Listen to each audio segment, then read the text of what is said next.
The more you undergo your own personal transformation, the more the universe evolves. The more you undergo your evolution, the more the collective human expression evolves. So you are literally a key, a unique key that has been placed into this collective experience to begin to awaken, to begin to remember, to begin to fully, once again, connect with the truth.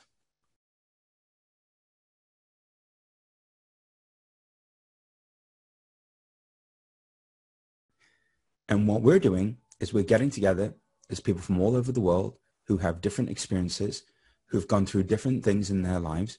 And we're saying, wait a minute, the consensus-based reality that we wish to create is a peaceful, loving one. Okay? Is a peaceful, loving one. We're going to hold the vision. We're going to hold the vision of a peaceful and loving planet. And this consensus-based reality is the future reality that we're going to be living into. Okay? It's the future reality. So this is how important you are. Your choice to disengage from extreme viewpoints, to take them into consideration, but to choose to remain peaceful, is literally offering human beings a new possibility as to how to live, as to how to be, as to how to coexist. That's the blessing. This is the miracle. Through your willingness to step into the truth that peace is possible, no matter what's happening outside of you, you are taking your power back. I've discovered through this time of COVID that it is absolutely important to not have a point of view. I'm discovering that I am way more peaceful not having a point of view and just simply experiencing whatever there is to experience every day, rather than having a point of view and egoically being identified with that point of view and just in some way, shape, or form contributing to further division. So the absence of a point of view creates the space and the opportunity for revelation. So in life, we can see through the course of our past where there have been moments where we have had fixed opinions or points of view on reality, right? It has to be this way. My life has to be this way. My life has to show up this way. I have to look this way. But what we have completely invalidated is the absolute fluid nature of life existence and the soul's perfectly unfolding journey. And when you look at all of these different points of view that exist in the world, I'm also of the ilk that there is some semblance of truth in every point of view. It's just that you cannot find the totality of the truth in one point of view. We must at some point begin to get in touch with the fact that we are waking up slightly in advance of a planet that is still for the most part sleepwalking for a reason. For a reason. And I don't want to make it meaningful and significant. I would just like to remind you that the world is on fire. Our planet is on fire. Our planet is on fire. Okay? And I'm just not talking about literally. I'm talking about in every possible way. And I think what's happened is that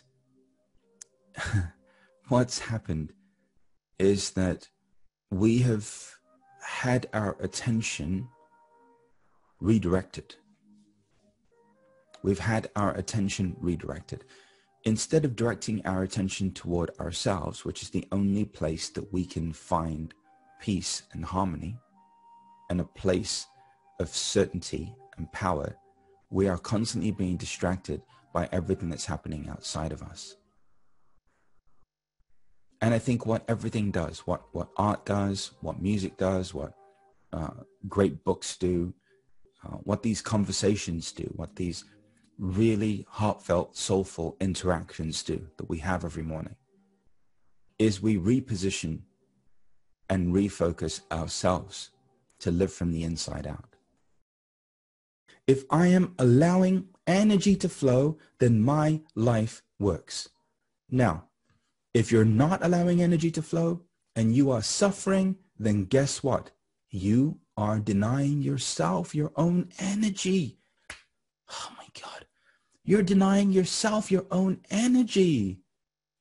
You're denying yourself. Resistance cuts off flow. Acceptance opens flow. Acceptance is surrender. Control cuts off flow. And as a society and the culture, guess what? What's the one thing that everybody wants to do? Control everything. They want to control everything. They want to control everything. I mean, control and micromanage every single thing in their lives. And then they're like, well, my life isn't working. Okay, guess why? Because you haven't surrendered. You haven't come into the acceptance of your life the way that it is. You haven't come into acceptance of your current experience. Therefore, your life can't catalyze you. This is why you're stuck. So control keeps you stuck. It keeps you stuck. Man, we are going to optimize your energy. We're going to have you buzzing and vibrating and having spirit moving through you so powerfully that you will not be able to deny the existence of God within you. I am so excited today. I can't even tell you. There's more to life than just being afraid and then dying. There's more to life. There's more to life than just being afraid and dying. Wake up to yourself. Wake up to who you are, and then the world will transform in front of your eyes. Watch what happens. Watch what happens. Gandhi freed India without raising a single fist. But the only reason why he was able to free India was because he pointed Indians back to the truth of their own cultural heritage and invited them to operate from that space. They didn't wage a war. They didn't violently remove the British from their country. They remembered who they were. And in waking up to who they were, all of the injustice, all of the torture, all of the torment, all of the pain, all of the suffering, the genocide, dissolved. Until you are at peace, do not try and bring peace into the world. You are just contributing to the dissonance. Thank you for listening.